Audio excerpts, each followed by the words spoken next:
उदयपुर नाम के एक गांव में दो भाई अपने परिवार के साथ रहते थे। बड़ा भाई सुरेश अपनी पत्नी और बेटी राधा के साथ रहता था और छोटा भाई विक्रम भी अपनी पत्नी और बेटी शालू के साथ रहता था। विक्रम और उसकी पत्नी रंजना थोड़े लालची स्वभाव के थे। पता नहीं इतनी अच्छी साड़ियाँ कहाँ से लाती है। जेवर भी तो देखो कितने अच्छे हैं उसके। आप तो कुछ लाते ही नहीं मेरे लिए। अरे रुको भाई, सांस तो ले लो जरा। मैं भी खरीदूंगा एक दिन तुम्हारे लिए ऐसे ही जेवर और साड़ी। पता नहीं इस जन्म में वो दिन आएगा भी या नहीं। सुरेश घर का बड़ा होने के कारण खेती और घर अकेला ही संभालता था। विक्रम बस अलसी और कामचोर था, बस दिन भर सोता ही रहता था। बाय माँ, हम दोनों स्कूल जा रहे हैं। हाँ बेटा, संभल कर जाना। हम भी शहर से थोड़ा दिवाली का सामान लाने जा रहे हैं। माँ, शालू और मेरे लिए चॉकलेट भी लाना। इतना कहकर सुरेश और उसकी पत्नी कार लेकर सामान खरीदने के लिए शहर की तरफ निकलते हैं, लेकिन उनकी कार का ब्रेक खराब हो जाता है और उनकी कार एक पेड़ से टकरा जाती है। बदनसीबी से उनकी वहां मौत हो जाती है। बेचारी राधा यह खबर सुनकर अंदर से पूरी तरह टूट जाती है। बेटा राधा, तुम चिंता मत करो, हम हैं ना तुम्हारे साथ, हम तुम्हारा ख्याल रखेंगे। लेकिन यह सब देखकर रंजना मन ही मन खुश हो रही थी, क्योंकि अब सब कुछ उनका हो गया था।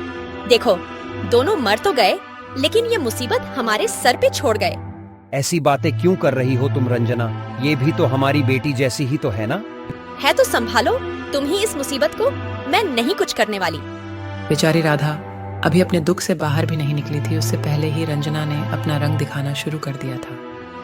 रंजना उससे घर के सब काम करवाती थी। बेचारी राधा ने ये सब काम पहले कभी नहीं किए थे, लेकिन मजबूरी में ये सब उसको करना पड़ता था। अगले दिन सुबह, चाची, मैं स्कूल जा रही हूँ। अरे, अब स्कूल जाकर क्या करोगी? घर का काम क्या तुम्हारी माँ करेगी? विक्रम पीछे से सब देख रहा था, लेकिन रंजना के सामने उसकी एक भी नहीं चलती थी। बेचारी राधा रोते हुए घर का काम करने लगती है और शालू भी अपनी माँ पे गई थी। ठीक से साफ करना, वहाँ पीछे थोड़ा रह गया है, और जल्दी झाड़ू लगा कर आना, मेरा होमवर्क भी करवाना है। देखो माँ, ये क्या हो रहा है मेरे साथ?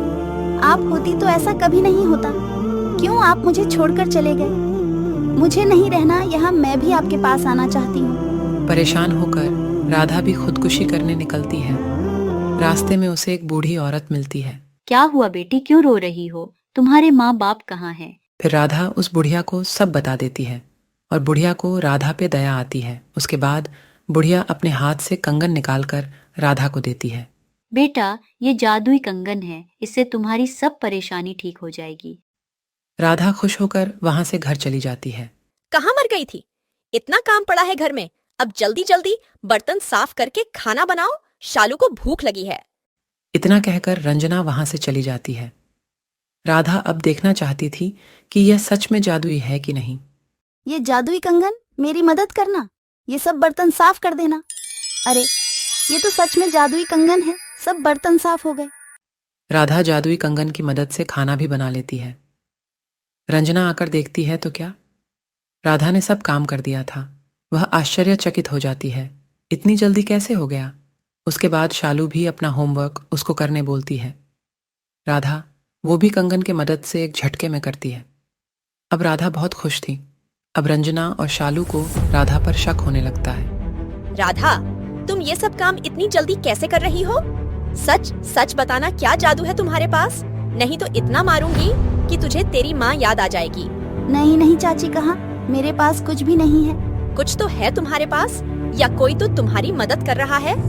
उसके बाद रंजना और शालू राधा पर नजर रखते हैं। एक दिन शालू देखती है कि राधा कंगन के जादू से सब काम करती है। ये देखो माँ, इसके हाथ में ये कंगन है, इसी से ही ये सब काम करती है। दिखाओ तो, कहाँ से आया ये कंगन? किसने दिया तुझे? कहीं चोरी तो नहीं की? नहीं चाची, मैंने चोरी नहीं की, ये मुझे एक दादी ने दिया है। रंजना कंगन राधा से छीनकर अपने हाथ में पहनती है और अपने कमरे में जाकर कंगन से कहती है, ये कंगन मुझे इस पैसे के डबल कर दो।